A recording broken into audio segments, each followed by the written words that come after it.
남편이 출장 갔을 때 에어컨 점검 온 58세 남성. 그 사이에서 생긴 충격적 반전. 넌 그냥 내 인생의 옵션이었어. 35년 동안 저와 같이 살아온 남편의 입에서 나온 말이었습니다. 그 사람에겐 저는 동반자가 아닌 그저 장식품에 지나지 않았나 봐요. 저는 너무 슬펐습니다. 비록 오래되긴 했지만 저와 대화가 끊긴 이유가 이런 생각에서 기인한 게 아닌가 싶었어요. 그렇게 남편이 나간 후 얼마 뒤 저기 의문의 남자가 저를 바라보고 있는데 이야기 시작 전 구독과 좋아요, 알림 설정 눌러주시고 여러분의 생각을 댓글로 남겨주세요. 제 이름은 윤지혜입니다. 올해 61세죠. 젊었을 때는 중학교에서 미술을 가르쳤어요. 하지만 지금은 그냥 평범한 전업주부로 지내고 있습니다. 남편 정태수와 결혼한 지 벌써 35년이 흘렀어요. 건설회사 임원인 남편은 늘 바쁘다는 핑계로 집에 있는 시간이 거의 없죠. 사실 요즘은 그게 더 편한 것 같아요. 서로에 대한 정은 이미 말라버린 지 오래니까요.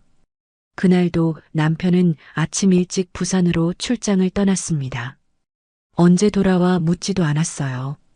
어차피 대답도 성의 없이 할 테니까요. 현관문이 닫히는 소리가 유독 크게 들렸던 그 아침, 저는 혼자 남은 집에서 커피를 마시며 창밖을 바라봤습니다. 7월 중순, 무더위가 기승을 부리는 날이었어요. 평소에도 말썽이었던 천장형 에어컨이 드디어 완전히 고장났습니다. 리모컨을 아무리 눌러도 미동도 하지 않더라고요. 선풍기 하나로는 도저히 견딜 수 없는 더위였죠. 관리사무소에 전화를 걸어 수리를 신청했습니다. 오늘 중으로 가능한가요? 간절히 물어봤죠. 다행히 오후에 기사님이 나올 수 있다고 했어요. 오후 4시쯤 초인종이 울렸습니다. 문을 열자 50대 후반으로 보이는 남자가 서 있었어요. 키가 크고 어깨가 넓은, 그런데 어딘지 모르게 조용한 인상의 사람이었죠. 에어컨 수리 나온 장인규입니다. 그가 명함을 건네며 말했어요.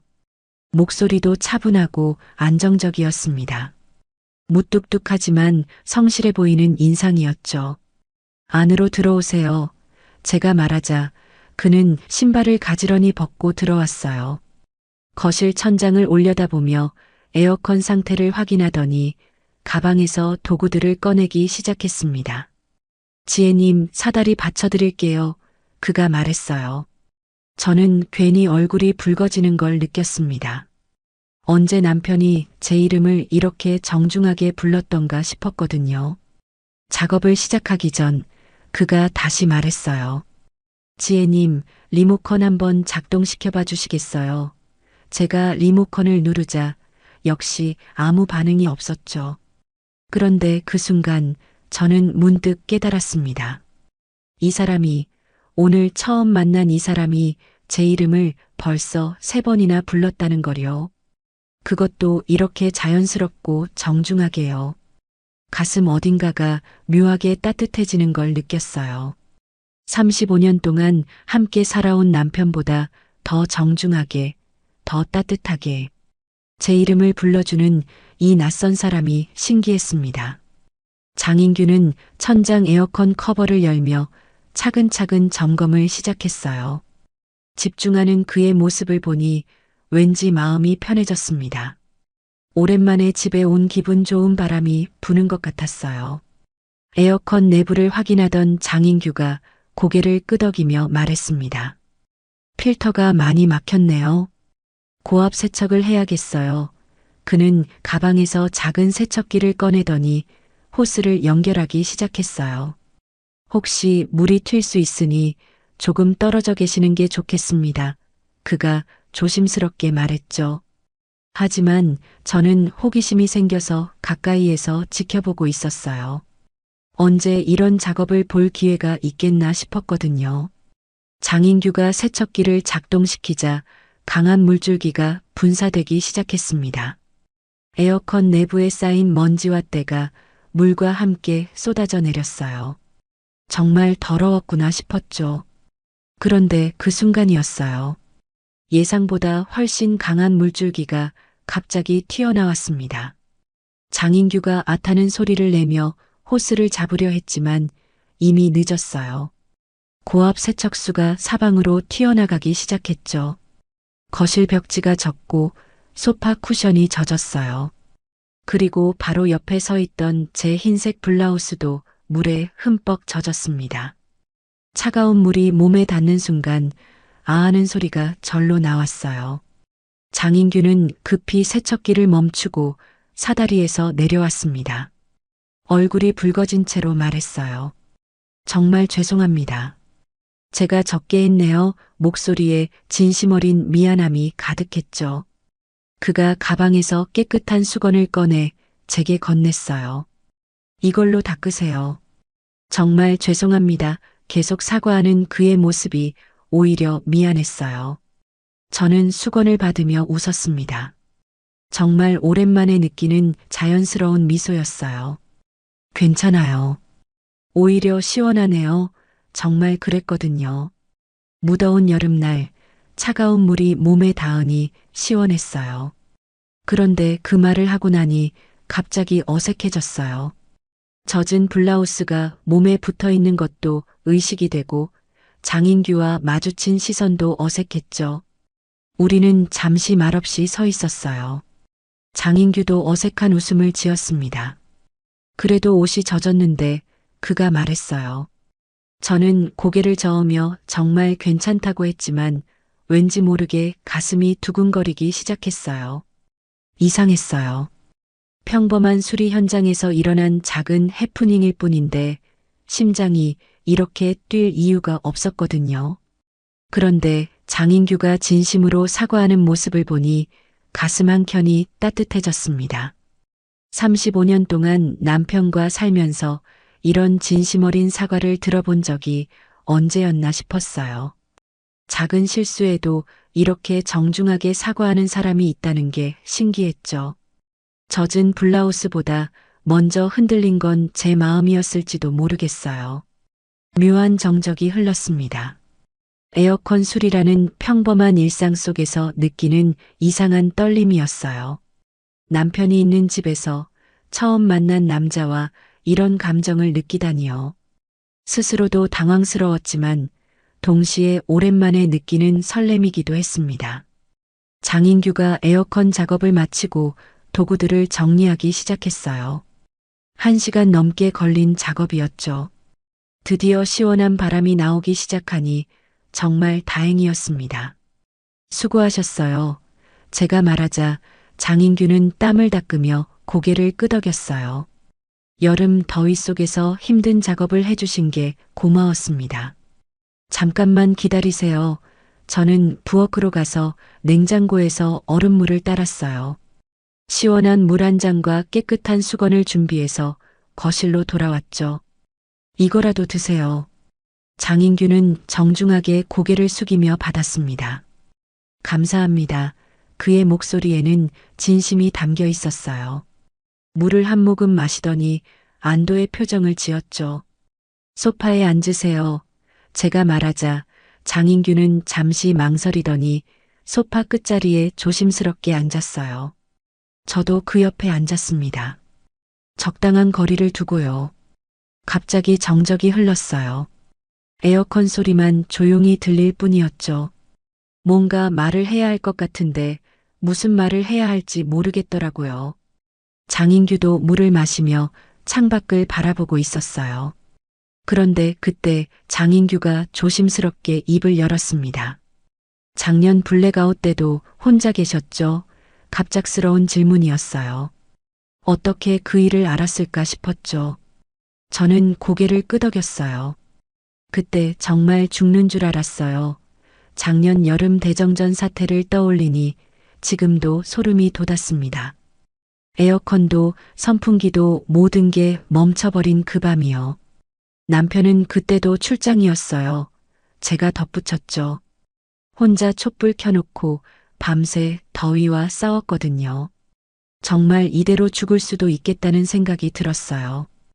장인규가 물컵을 내려놓으며 조용히 말했습니다. 그날 저도 혼자였습니다. 그의 목소리에 묘한 쓸쓸함이 배어 있었어요. 맥주 한 캔만 더 마셨으면 아마 못 일어났을 겁니다. 그 말에 가슴이 찡했어요. 똑같은 밤, 똑같은 절망감을 느꼈던 거구나 싶었죠. 저는 장인규를 바라봤습니다. 그도 저를 조용히 바라보고 있었어요. 서로의 외로움이 겹치는 순간이었어요. 말로 표현할 수 없는 묘한 공감대가 형성되는 걸 느꼈습니다. 35년 동안 남편과 살면서도 느껴보지 못한 감정이었죠. 말없이 바라본 시선에 작은 떨림이 맺혔습니다. 그 순간 저는 깨달았어요. 외로움이라는 게 단순히 혼자 있는 게 아니구나. 누군가와 함께 있어도 느낄 수 있는 감정이구나 하고요. 장인규의 눈빛에서 저와 같은 외로움을 읽을 수 있었어요. 이 사람도 누군가를 그리워하며 살고 있구나. 이 사람도 혼자라는 무게를 견디며 살고 있구나 싶었습니다. 시간이 멈춘 것 같았어요. 에어컨에서 나오는 시원한 바람이 우리 사이를 지나갔지만 가슴 한켠은 이상하게 따뜻했습니다. 장인규가 떠난 후 이틀이 지났어요. 집은 다시 조용해졌지만 뭔가 달랐습니다. 에어컨에서 나오는 시원한 바람을 느낄 때마다 그때의 대화가 떠올랐거든요. 작년 블랙아웃 때 느꼈던 외로움을 함께 나눈 그 순간 말이에요. 오후 6시쯤 현관문이 열리는 소리가 들렸습니다. 남편 정태수가 부산 출장을 마치고 돌아온 거였어요. 무거운 발걸음 소리가 현관에서 거실로 이어졌죠. 다녀왔어. 짧게 인사하는 남편의 목소리에는 피로가 묻어 있었어요. 저는 부엌에서 수고했어라고 대답했지만 남편은 대답 대신 소파에 털썩 주저앉았습니다. 언제나처럼 남편은 집에 들어서자마자 리모컨부터 찾았어요. TV를 틀고 뉴스를 보기 시작했죠. 저는 저녁 준비를 하면서 남편의 모습을 슬쩍 바라봤습니다. 2박 3일 출장이었는데 인사조차 제대로 나누지 않는 게 이상하지도 않았어요. 이미 익숙해진 일상이었거든요. 1시간쯤 지났을까요? 남편이 맥주를 마시며 집안을 무심하게 훑어봤어요. 그러다 거실 테이블 위에 놓인 작은 미니 선풍기를 발견했습니다. 장인규가 에어컨 수리를 마치고 가면서 서비스로 놓고 간 거였어요. 남편의 눈빛이 변했어요. 이거 뭐야? 맥주캔을 내려놓으며 물었죠. 목소리에 의심이 섞여 있었습니다. 에어컨 수리기사님이 서비스로 주셨어. 저는 담담하게 대답했어요. 별것 아닌 일인데 왜 이렇게 예민하게 구는지 이해가 안 됐거든요. 누가 줬다고? 남편의 목소리가 높아졌어요. 남자한테 그런 걸 왜 받아? 마치 제가 무슨 잘못이라도 한 것처럼 말하는 거였어요. 저는 설거지를 하던 손을 멈췄습니다. 서비스로 주신 건데 뭐가 문제야? 평상시라면 그냥 넘어갔을 텐데 이상하게 기분이 나빴어요. 그걸 꼭 여기 놔둬야 돼. 남편은 미니 선풍기를 집어들며 말했어요. 이런 거 받으면 안 되는 거 몰라. 그 순간 저는 깨달았어요. 남편이 화내는 이유가 뭔지 말이에요. 그는 제가 다른 남자로부터 뭔가를 받았다는 사실 자체가 못마땅한 거였죠. 하지만 정작 35년 동안 저에게 이런 작은 선물 하나 해본 적이 있었던가요? 그럼 버리면 되잖아. 저는 차가운 목소리로 말했어요. 설거지를 계속하면서요. 남편은 미니 선풍기를 들고 이리저리 살펴봤어요. 마치 증거물을 찾는 것처럼 말이에요. 이런 거 받으려면 미리 말이라도 해야지. 에어컨 고치러 온 사람이 서비스로 준 걸 일일이 허락받고 받아야 해. 제 목소리에도 짜증이 섞였어요. 왜 이렇게 트집을 잡는지 이해할 수 없었거든요. 남편은 맥주를 한 모금 마시더니 선풍기를 테이블에 다시 놓았어요. 하여튼 조심해. 그리고는 다시 TV에 시선을 고정했죠. 저는 말없이 설거지를 마저 했습니다. 찬물에 손을 담그고 있으니 며칠 전 젖었던 블라우스가 떠올랐어요. 그때 장인규가 진심으로 사과하던 모습과 지금 남편의 모습이 대조적이었죠. 30년 동안 남편이 저를 이렇게 뚫어져라 본 적이 있었던가요? 미니 선풍기 하나 때문에 이렇게 예민하게 구는 남편을 보니 씁쓸했어요. 결국 그가 본 건 저 자신이 아니라 저를 감싸는 바람 하나였던 거죠. 그동안 남편은 제가 뭘 하든 관심이 없었어요. 아침에 뭘 먹는지, 낮에 어디를 가는지, 무슨 생각을 하는지 물어본 적이 없었거든요. 그런데 다른 남자가 준 작은 선물 하나에는 이렇게 민감하게 반응하다니요. 저는 행주로 손을 닦으며 생각했어요. 정말 아이러니했어요. 장인규는 하루 만에 제 이름을 3번이나 불렀는데 남편은 며칠 만에 돌아와서도 제 이름을 한 번도 부르지 않았거든요. 그날 밤 침대에 누워서도 잠이 오지 않았어요. 남편은 금세 코를 골기 시작했지만 저는 천장을 바라보며 많은 생각을 했습니다. 이게 정말 부부의 모습인가 싶었어요. 서로에 대한 관심은 없으면서 의심만 하는 관계 말이에요. 미니 선풍기 사건 이후 며칠이 지났어요. 남편과의 관계는 더욱 서먹해졌습니다. 서로 필요한 말만 주고받을 뿐이었죠. 그 작은 선풍기는 결국 창고로 들어갔어요. 남편의 눈에 띄지 않는 곳으로요. 그날 오후 답답한 마음에 단지 내를 산책하기로 했습니다. 요즘 집에만 있으니 숨이 막힐 것 같았거든요. 여름 햇살이 강했지만 바람이 불어서 그나마 견딜만 했어요. 단지 중앙 놀이터 근처에 있는 벤치에 앉아 쉬고 있었습니다. 아이들이 뛰어노는 모습을 보며 멍하니 시간을 보내고 있었죠. 그런데 멀리서 익숙한 뒷모습이 보였어요. 장인규였습니다. 아마 다른 집 수리를 마치고 나오는 것 같았어요. 그는 저를 보지 못한 채 천천히 걸어가고 있었죠. 가슴이 두근거리기 시작했어요.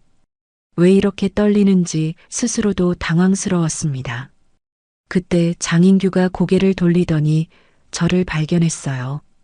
잠시 멈칫하더니 조심스럽게 손을 들어 인사했습니다. 저도 어색하게 손을 흔들었죠. 장인규가 천천히 제게 다가왔어요. 안녕하세요. 그의 목소리는 여전히 차분했습니다. 에어컨은 잘 되고 있죠? 네, 덕분에 시원하게 지내고 있어요. 저는 대답했지만 목소리가 떨리는 게 느껴졌어요. 왜 이렇게 긴장이 되는지 모르겠더라고요. 혹시 괜찮으시면 장인규가 벤치를 가리키며 말했어요.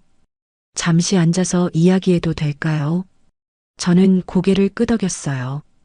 장인규가 제 옆에 앉았습니다. 적당한 거리를 두고요. 갑자기 주변이 조용해진 것 같았어요. 아이들 웃음소리도 바람소리도 멀게 들렸죠. 그날 이후 잘 지내셨어요? 장인규가 조용히 물었습니다. 진심 어린 목소리였어요. 정말 궁금해서 묻는 것 같았죠. 그 순간 제 눈가가 뜨거워지기 시작했어요. 왜 이런 질문에 눈물이 나려고 하는지 모르겠더라고요. 그날 이후 생각이 많아졌어요. 목소리가 떨렸습니다. 장인규는 제 옆모습을 조용히 바라봤어요. 재촉하지도 않고 그냥 기다려줬죠. 그런 그의 모습이 고마웠어요. 어쩌면 내 인생에서 가장 정직한 바람을 느낀 날이었는지도 모르겠어요. 제가 말했습니다. 정말 그랬거든요. 35년 동안 느껴보지 못한 진짜 바람 같은 걸 느꼈달까요? 장인규는 한참을 저를 바라봤어요. 그의 눈빛에서 무언가를 읽을 수 있었습니다. 이해한다는 표정이었죠. 혼자 살아가는 사람들만이 아는 그런 외로운 말이에요. 혼자 지내는 여름이 제일 위험하죠. 장인규가 짧게 말했습니다. 그 말에 가슴이 찡했어요. 정말 그랬거든요. 여름이면 더욱 외로워지는 게 말이에요. 남편이 있어도 혼자예요. 제가 중얼거렸습니다. 스스로도 놀랐어요. 이런 말을 다른 사람에게 하다니요. 하지만 장인규 앞에서는 솔직해지고 싶었어요. 장인규는 고개를 끄덕였어요. 함께 있어도 외로운 게 진짜 외로움이죠. 그의 목소리에도 쓸쓸함이 묻어 있었습니다. 우리는 잠시 말없이 앉아 있었어요. 바람이 불어와 제 머리카락을 흩날렸습니다. 장인규가 그 모습을 조용히 바라보고 있는 게 느껴졌어요. 미안해요. 제가 갑자기 말했습니다. 이상한 얘기를 했네요. 전혀 이상하지 않아요. 장인규가 대답했어요. 저도 같은 생각을 했거든요. 그날 이후로요. 그 말에 가슴이 두근거렸어요. 장인규도 저와 같은 감정을 느꼈다는 뜻이었거든요. 처음 만난 사이인데 이렇게 마음이 통한다는 게 신기했어요. 조심해야겠어요. 제가 말했습니다. 이런 기분이 위험한 거 알거든요. 장인규는 미소를 지었어요. 슬프면서도 따뜻한 미소였죠. 위험한 걸 알면서도 멈출 수 없는 게 사람 마음인 것 같아요. 그때 멀리서 누군가가 제 이름을 부르는 소리가 들렸어요. 단지 내 아는 사람이었죠. 현실로 돌아와야 할 시간이었어요. 저는 자리에서 일어났습니다. 장인규도 따라 일어났어요. 조심히 들어가세요. 그가 말했습니다. 네, 인규 씨도요. 제가 대답했어요. 처음으로 그의 이름을 불렀죠. 그 순간 우리 사이에 묘한 전류가 흘렀습니다. 집으로 돌아가는 길, 제 발걸음은 가벼웠어요. 오랜만에 누군가와 진짜 대화를 나눈 기분이었거든요. 하지만 동시에 조심해야 한다는 생각도 들었어요. 이런 감정이 어디로 흘러갈지 모르니까요. 장인규와 벤치에서 나눈 대화 이후 집안 분위기가 더욱 차가워졌어요. 남편은 점점 더 냉담해졌습니다. 평소에도 말수가 적었지만 이제는 아예 필요한 말조차 하지 않으려 했죠. 제가 조금이라도 외출을 하면 의심의 눈초리로 바라봤어요. 마트에 다녀와도 은행에 다녀와도 마치 무슨 잘못이라도 한 것처럼 쳐다보는 거였어요.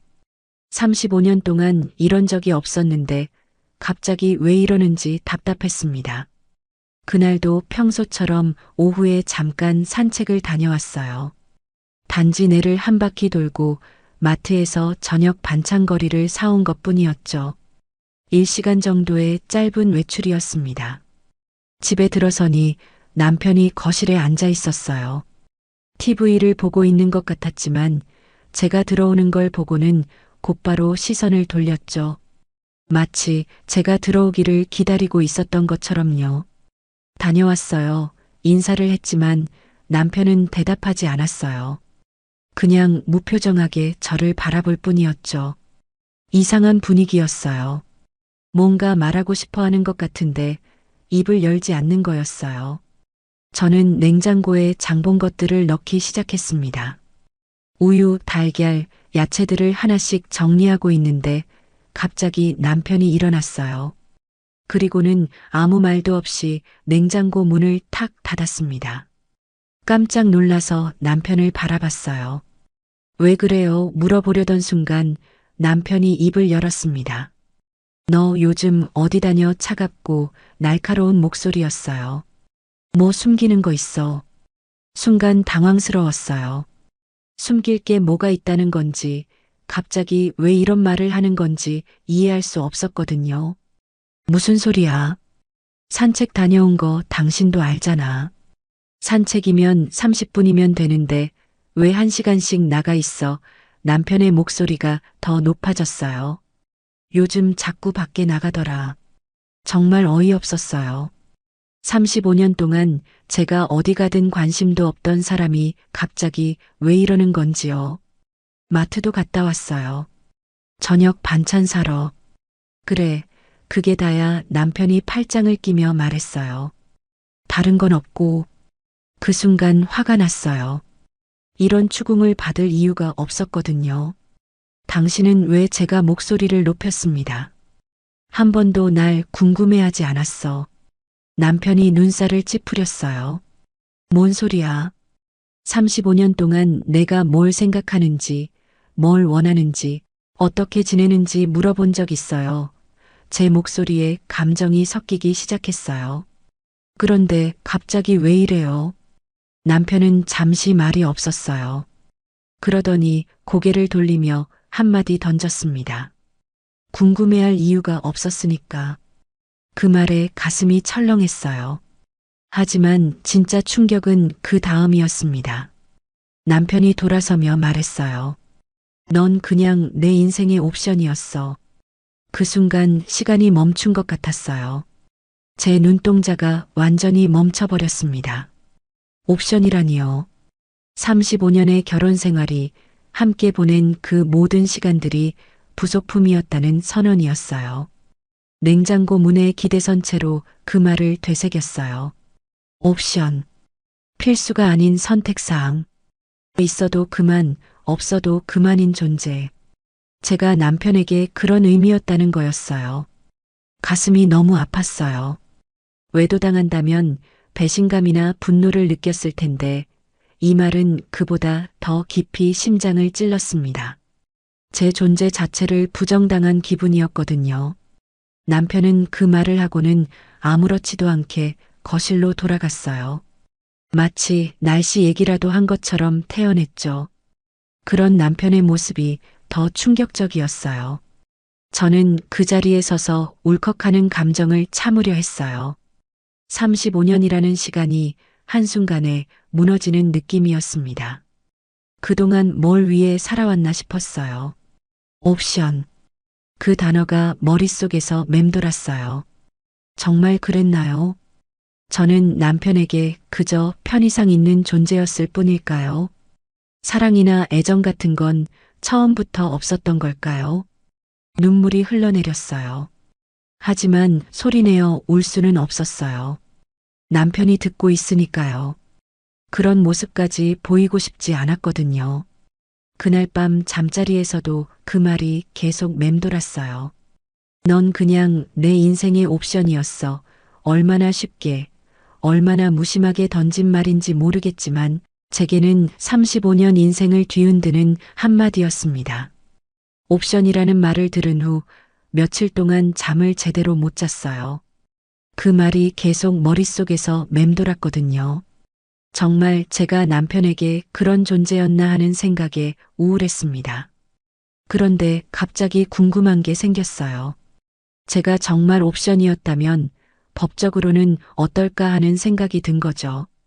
35년 동안 함께 모은 재산들, 특히 이 집은 어떻게 되어 있을까요?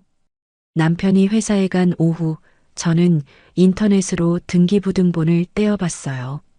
우리 집 주소를 입력하고 발급받는 과정이 생각보다 간단했죠. 클릭 몇 번으로 확인할 수 있더라고요. 화면에 뜬 등기부를 보는 순간 숨이 멎는 줄 알았어요. 소유자란에 남편 정태수의 이름이 있었는데 그 아래 새로운 기록이 있었습니다. 증여라고 쓰여 있었어요. 다시 한번 천천히 읽어봤어요. 정태수에서 정태영으로 증여.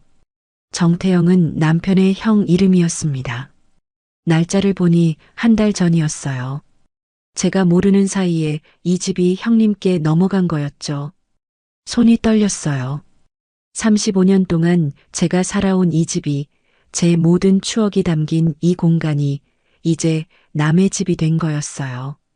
그것도 제가 모르는 사이에요. 이게 말이 돼 혼잣말이 나왔어요.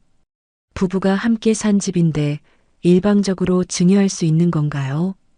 법적으로 어떻게 되는 건지 몰라도 최소한 상의는 해야 하는 거 아닌가요? 등기부를 프린트해서 책상에 놓고 계속 들여다봤어요. 혹시 제가 잘못 본 건 아닐까 싶어서요. 하지만 아무리 봐도 명확했습니다. 이 집은 이제 형님 소유였어요. 오후 6시쯤 남편이 들어왔어요. 평소처럼 무표정한 얼굴로 거실에 앉더니 TV를 켰죠. 저는 등기부를 들고 남편 앞에 섰습니다. 이게 뭐야 등기부를 내밀며 물었어요. 목소리가 떨리는 걸 느꼈지만 참을 수 없었거든요. 남편이 등기부를 흘끗 보더니 무표정하게 말했어요. 뭐가 어때서? 어째서 형님한테 집을 넘겼어요? 제가 다시 물었죠. 왜 나한테 말도 안 하고? 형 평생 고생했잖아. 남편은 마치 당연한 일인 것처럼 말했어요. 그 정도도 못해줘. 이건 우리 집이야. 제 목소리가 높아졌어요. 같이 산 집이잖아. 35년 동안 여기서 살았는데 일방적으로 어떻게 이럴 수 있어. 남편이 눈살을 찌푸렸어요. 내 이름으로 된 집이야. 차가운 목소리였죠. 넌 그냥 산 거잖아. 또 그 말이 나왔어요. 그냥 산 거라니요. 35년 동안 이 집을 돌보고 청소하고 가꿔온 게 그냥 산 거라는 건가요? 옵션이었다니까 남편이 덧붙였어요. 그 순간 제 안에서 뭔가 터졌습니다. 30년 동안 이 집이 내 집이 아니었다면 제가 소리쳤어요. 당신은 내 남편이 아니었어. 남편이 놀란 표정을 지었어요. 제가 이렇게 소리치는 걸 처음 봤거든요. 35년 동안 한 번도 큰 소리 낸 적이 없었는데요. 갑자기 왜 이래 남편이 말했지만 저는 멈출 수 없었어요. 당신이 옵션이라고 했잖아요. 눈물이 흘러내렸어요. 그럼 이 집도 옵션이었겠네요. 당신 인생에서 있어도 그만, 없어도 그만인. 뭔 소리야, 남편이 일어섰어요. 그럼 저도 옵션으로 살겠어요. 제가 말했어요. 35년 동안 당신 옆에서 함께 산 거 다 무효라고 생각하고 살겠어요.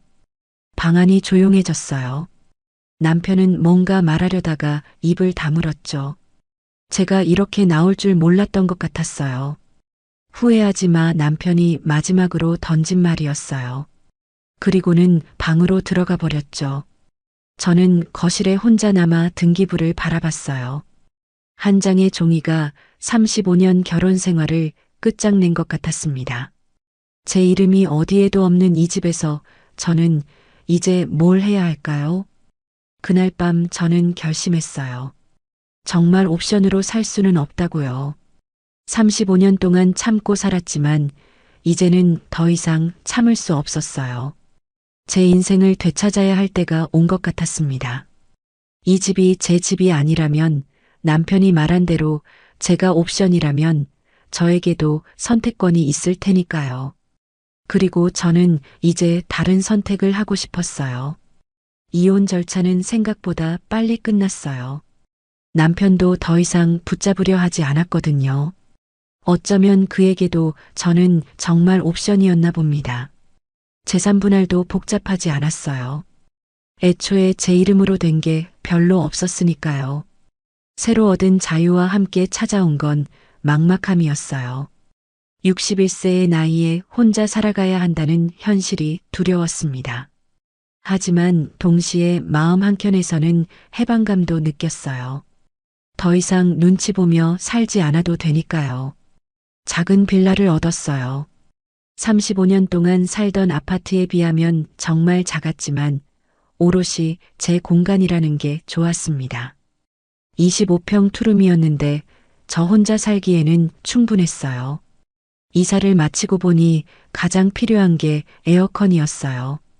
벽에 달린 오래된 에어컨은 작동도 제대로 안 됐거든요. 새로 설치해야 했습니다. 그때 문득 장인규가 떠올랐어요. 벌써 몇 달 전 일이었지만 그때의 따뜻했던 대화가 생각났습니다. 다른 업체를 불러도 되겠지만 왠지 그에게 부탁하고 싶었어요. 명함을 꺼내 전화를 걸었어요. 몇 번의 신호음 후에 익숙한 목소리가 들렸습니다. 안녕하세요, 장인규입니다. 안녕하세요. 지혜예요. 제가 말하자 잠시 침묵이 흘렀어요. 몇 달 전에 에어컨 수리해 주셨던 네, 기억해요. 장인규의 목소리가 밝아졌어요. 안녕하세요. 어떻게 지내셨어요? 이사를 했어요. 제가 말했습니다. 새 집에 에어컨을 설치해야 해서 연락드렸거든요. 그러셨군요. 장인규가 말했어요. 언제 가능하신지 말씀해 주세요. 다음 날 오후에 장인규가 왔어요. 예전보다 조심스러워 보였는데 아마 제 상황이 바뀐 걸 눈치챈 것 같았어요. 작은 빌라를 보며 새 집이 아늑하네요 라고 말했죠. 예전보다 훨씬 작지만 제 공간이라서 좋아요. 제가 대답했어요. 그 말에 장인규가 고개를 끄덕였습니다. 뭔가 이해한다는 표정이었어요. 에어컨 설치 작업이 시작됐어요. 벽에 구멍을 뚫고 실외기를 설치하는 과정을 지켜보니 마음이 차분해졌습니다. 새로운 시작이라는 생각이 들었거든요. 어려운 결정하셨네요. 작업 중간에 장인규가 조심스럽게 말했어요. 혼자 사는 것도 용기가 필요한데. 어려웠어요.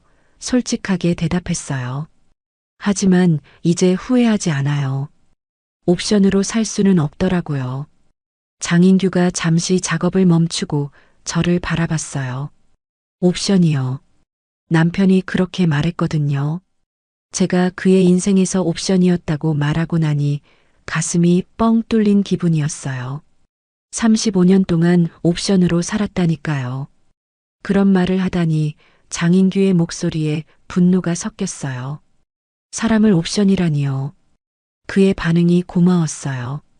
누군가가 제 편에서 화내주는 걸 보니 마음이 따뜻해졌거든요.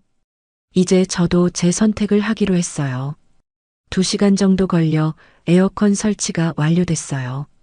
장인규가 리모컨을 테스트해 보더니 제게 건넸습니다. 이제 시원하게 지내실 수 있을 거예요. 리모컨을 받아들며 말했어요. 이제 진짜 시원한 바람이 부는 집이 된 것 같아요. 정말 그랬거든요. 제 의지로 고른 에어컨, 제 돈으로 산 에어컨에서 나오는 바람이 달랐어요.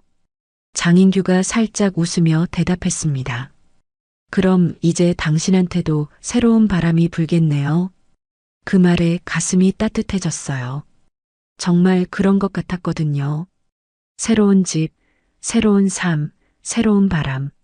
모든 게 새롭게 시작되는 기분이었어요. 창문 너머로 햇살이 조용히 들어왔어요. 예전 집에서는 느끼지 못했던 평화로운 빛이었죠. 남편 눈치를 보지 않아도 되고 제가 하고 싶은 대로 할 수 있는 공간에서 느끼는 햇살이었어요. 이제야 처음으로 숨을 제대로 들이킬 수 있었어요.